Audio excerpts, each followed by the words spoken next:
नमस्ते सदावत्सले मातृभूमि। विषय गंभीर नहीं, बहुत गंभीर है। और विषय है जो न्यूयॉर्क टाइम ने विषय उठाया है पेगासस का। पेगासस के मामले में हम सबको थोड़ी बहुत जानकारी होगी, लेकिन आज उसको थोड़ा सा विस्तार से लेते हैं कि आखिर पेगासस का मामला इस समय क्यों उठाया जा रहा है, जब उत्तर प्रदेश सहित देश के 5 बड़े राज्यों में चुनाव चल रहे हैं और उसमें उत्तर प्रदेश बहुत अहम है। उत्तर प्रदेश के समय पर पेगासस का मामला उठाकर न्यूयॉर्क टाइम ने जो लिखा, जो उसके अंदर की कहानी लिखी, वो कहानी निश्चित रूप से उत्तर प्रदेश का चुनाव टारगेट मानकर लिखी गई है। हम सबको याद होगा कि 2017 में, अभी हालांकि पिछले साल ही ये सारा मामला निकला था, 2021 में ये मामला सामने आया था और उसमें कांग्रेस सहित देश की बड़ी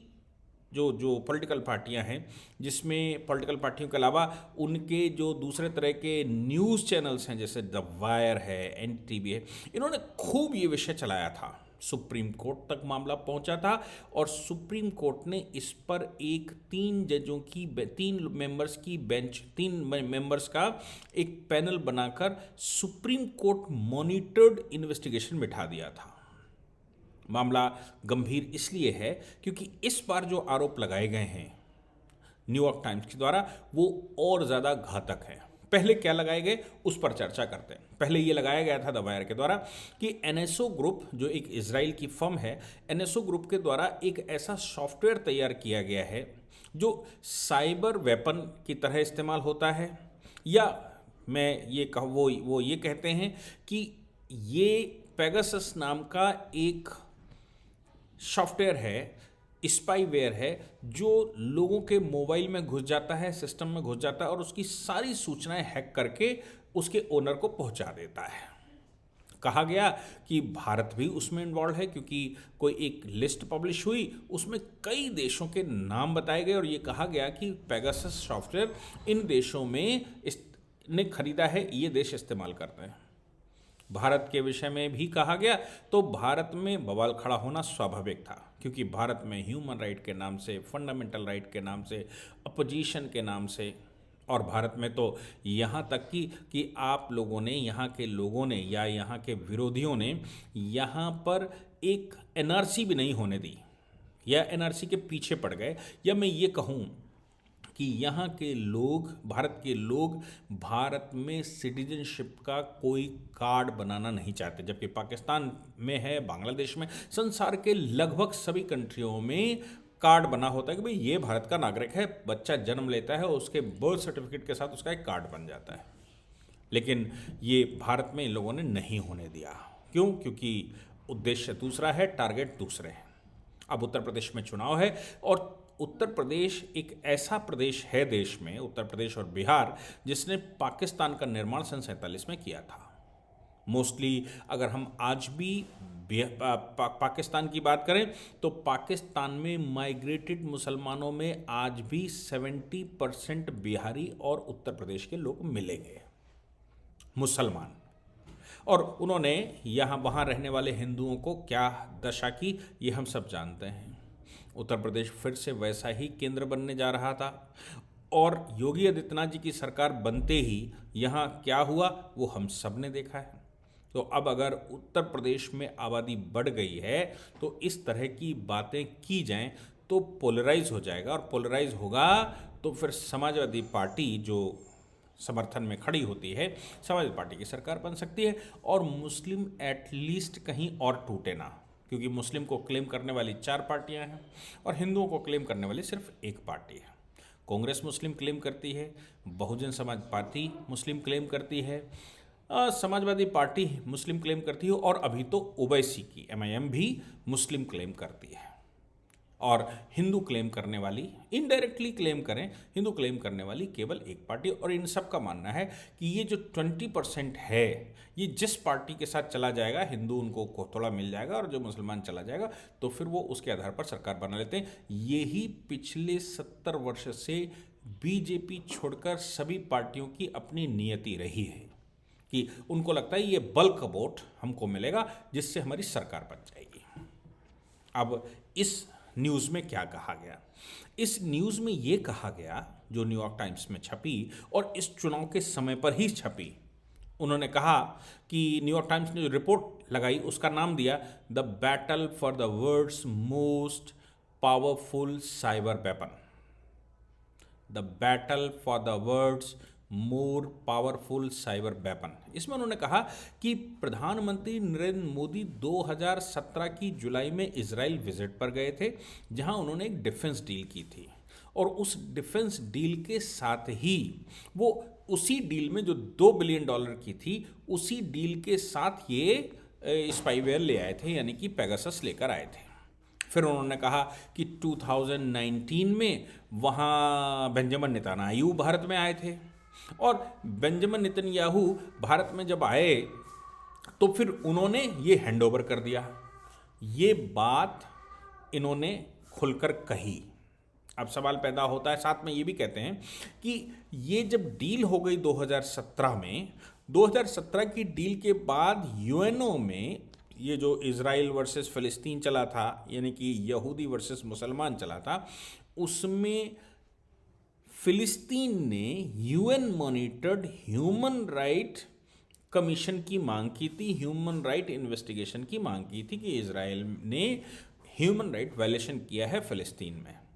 और यूएनओ में उस पर चर्चा हुई थी, जिसमें भारत ने फ़िलिस्तीन के खिलाफ वोट किया था, यानी कि जिसमें इजराइल के फेवर में वोट किया था। अब देखिए, दो तीन चीज़ें यहाँ समझने की कोशिश करते हैं।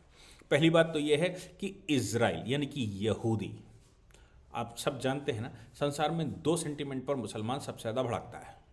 पहला जो है वो यहूदियों पर सबसे ज़्यादा भड़कता है। यहूदियों की अगर भारत के साथ मित्रता बताई जाए, यानी कि मोदी जी के साथ मित्रता बताई जाए, तो मुस्लिम फैक्टर ऑटोमेटिकली भारत का बीजेपी के विरोध में किसी एक पार्टी के पास चला जाएगा। इसलिए इजराइल कनेक्शन, इजराइल का ही बात इस समय लाई गई, जबकि मैं जब लगातार कह रहा हूं कि जब supreme court monitored investigation 3 members independent expert panel बैठा हुआ है, तो फिर न्यूयॉर्क टाइम्स को इस समय ये छापने की क्या जरूरत पड़ गई। लेकिन भाई, भारत में नहीं हो सकता, वहां तो हो ही सकता है, न्यू जर्सी में तो इसको फैसिलिटी दी जा सकती है। दूसरी बात ये कही कि फिलिस्तीन के अगेंस्ट में यूएनओ में, चूंकि भारत चेयर कर रहा था सिक्योरिटी काउंसिल, यूएनओ में इजराइल के पक्ष में और फिलिस्तीन के विरुद्ध, यानी कि मुसलमानों के विरुद्ध भारत ने वोट कर दिया था ह्यूमन राइट के मामले में। ये तो और ज्यादा खतरनाक बात हो गई। इस बात को इस समय ओपन करने का मतलब सिर्फ इतना होता है कि भारत में इस पर चर्चा शुरू हो, भारत की पार्टियों को इस पर मुद्दा मिले और किसी प्रकार प्रधानमंत्री मोदी और माननीय योगी आदित्यनाथ जी को घेरने का हथियार दिया जाए। ये विश्व फैसिलिटी दे रहा है, विश्व के ये न्यूज़पेपर्स फैसिलिटी दे रहे हैं। अब इस सॉफ्टवेयर की मैं ये नहीं समझ पाता कि जब कर नहीं तो डर किस बात का, क्योंकि इस सॉफ्टवेयर का, इस तरह के सॉफ्टवेयर्स का इस्तेमाल संसार के बहुत सारे कंट्री करते हैं। सऊदी अरेबिया करता है इसका इस्तेमाल, इजराइल स्वयं भी इसका इस्तेमाल करता है, मैक्सिको इसका इस्तेमाल करता है, यूएस जैसे कंट्री इसका इस्तेमाल कर सकते हैं। और ऐसी एक लंबी लिस्ट आई जिसमें ये कहा गया कि भाई इसका इस्तेमाल कौन कौन करता है। तो मुस्लिम कंट्री बहुत सारे उनके नाम आए जो इजराइल से इस प्रकार का सॉफ्टवेयर लेकर उसका इस्तेमाल करके अपने देश के विरुद्ध या देश के अंदर जो आंदोलन चल रहे होते हैं, उन आंदोलनों को जानने का प्रयास करता है। और इजराइल तो लगातार इस सॉफ्टवेयर का इस्तेमाल करके जो मुस्लिम कंट्री उसके खिलाफ काम कर रहे हैं, या लगातार हम जान ही रहे हैं कि वो सन 48 से लेकर और अभी तक लगातार उनके खिलाफ ये पूरी शक्ति लगाए हुए हैं कि उसको निस्तनाबूद कर देंगे, उनके खिलाफ भी इस्तेमाल करता है। अगर इजराइल अपने आप को, मैं समझ नहीं पाया कि अगर इजराइल अपने आप को बचाने के लिए इस तरह के सॉफ्टवेयर का इस्तेमाल करता है तो भारत क्यों नहीं कर सकता। भारत में तो अंदर दुश्मन भी बड़ी तादाद में है और भारत के तीन पड़ोसी देश, मैं चीन की बात करूं, मैं पाकिस्तान की बात करूं, मैं बांग्लादेश की बात करूं,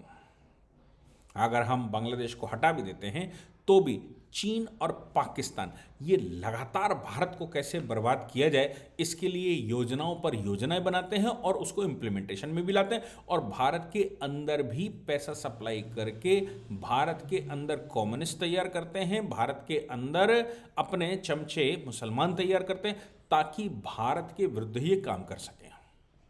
तो फिर क्या आपको नहीं लगता कि भारत को इस प्रकार के सॉफ्टवेयर, भारत सरकार ने हालांकि ये कहा है कि हम इस बात को ओपन नहीं कर सकते, या भारत सरकार ने ये भी कहा है कि ये पॉलिसी मैटर है, भारत सरकार ने ये भी कहा है कि अगर हम बताते हैं कि हम इसका इस्तेमाल करते हैं तो भी समस्या है, और अगर हम कहते हैं नहीं करते हैं तो दुश्मन और खुलकर आएगा।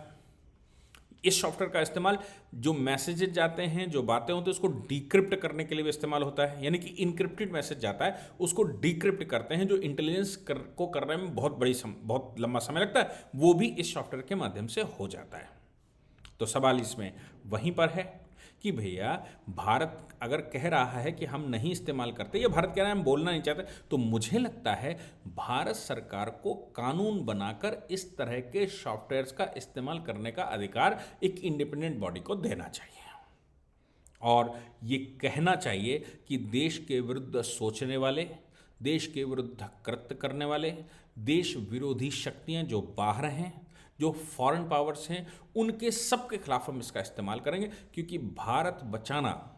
पहली प्राथमिकता है। अगर आप छोटी छोटी बातों को, इसको फंडामेंटल राइट जोड़ते हैं, तो फिर बाकी जो बड़े पॉलिटिशियन हैं, देश के विरुद्ध काम करने वाले, जो अपनी इम्यूनिटी क्लेम कर रहे हैं, जो फंडामेंटल राइट क्लेम कर रहे हैं,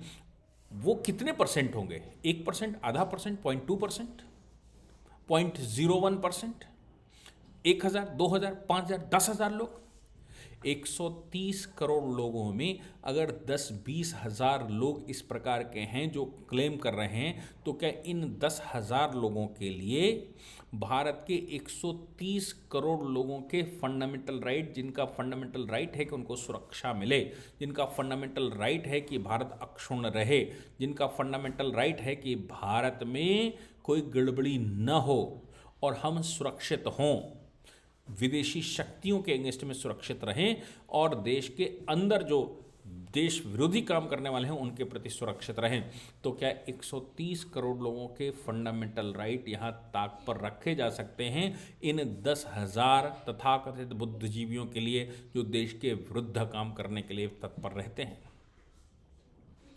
पार्लियामेंट को कानून बनाकर ये कहना चाहिए कि नहीं, हम 130 करोड़ लोगों के लिए इस तरह के सॉफ्टवेयर्स का इस्तेमाल करेंगे ताकि देश के विरुद्ध काम करने वाली शक्तियों को रोका जा सके, उनको सबक सिखाया जा सके। इसलिए ये जो इस समय इशू उठाया, उसका मुख्य कारण कि उत्तर प्रदेश के अंदर किसी भी प्रकार से जो एक पार्टिकुलर कम्युनिटी का वोट बैंक है उसको ये कन्विंस किया जाए, और हिंदू समाज के एक बड़े वोट बैंक को कन्विंस कर दिया जाए, और ये कन्विंस किया जाए कि देखिए तुम्हारी जासूसी कर सकती है ये सरकार, तुम जो दुनिया भर के इलीगल काम करने का कोशिश कर रहे हो, तुम जो गलत करने की कोशिश कर रहे हो, जो वेस्टर्न संस्कृति की वजह से फ़ोन पर इस तरह की उस तरह की बातें होती हैं, जो फ़ोन पर तमाम तरह की वेबसाइटें चलाई जाती हैं, इनका सबका डिटेल भारत सरकार के पास चला जाएगा, जो तुम्हारे फंडामेंटल राइट्स का वायलेशन है। तो हिंदू समाज का अगर 5-10% भी कट गया ये सोचकर, तो 10% कटने का मतलब है उधर 20 + 30 हो जाएगा, और अपना वोट अगर जिसके पास है वो समाजवादी पार्टी हो चाहे बहुजन समाज पार्टी हो चाहे कांग्रेस हो, उसके पास भी 10-15% वोट अपना है, तो 40% हो जाएगा। 40% वोट मिल गया तो सरकार बन जाएगी। इसलिए इस तरह का खेल इस समय खेलने का प्रयास हो रहा है। हालांकि केंद्र सरकार ने कहा कि जो इन्वेस्टिगेटिंग टीम बैठाई गई थी सुप्रीम कोर्ट मॉनिटर में, उसने अपनी रिपोर्ट तैयार कर ली है, वो सुप्रीम कोर्ट में बहुत जल्दी रखने वाली है। चुनाव के समय पर इस तरह के प्रकरण उछालकर बाहर लाना और विश्व में एक अलग तरह की सिचुएशन बनाकर खड़ी करना, ये मुझे लगता है इंटरनेशनल चुनावी रणनीति का पार्ट है जो भारत में खेलने का प्रयास है। जय हिंद, जय भारत, वंदे मातरम।